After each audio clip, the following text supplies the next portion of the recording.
In this video, I'm going to show you how to change the blade on a DeWALT Multi Tool. So the first thing you're going to want to do is remove the old blade.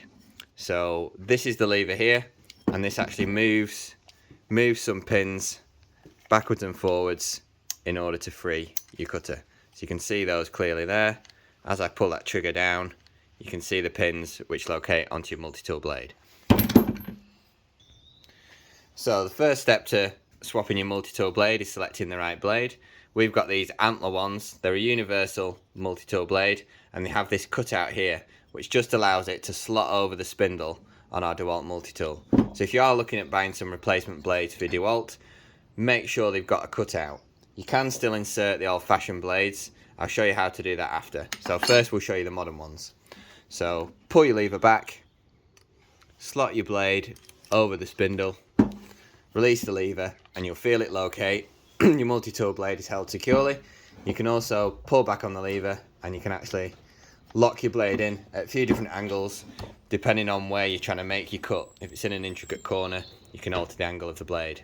And then just test it out. A little blip on the trigger. Check that that blade's locked in. Now we'll show you how to insert these older blades that don't have a cutout.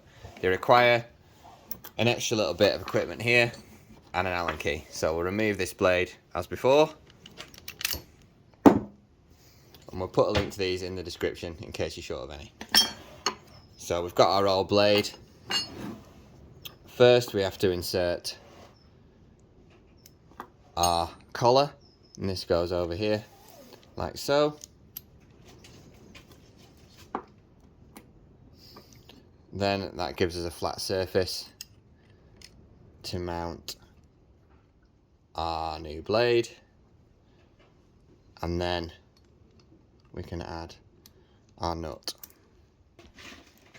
Always make sure when you put this little collar on that these little indentations are at the top, as that is what's going to hold your multi-tool blade in position.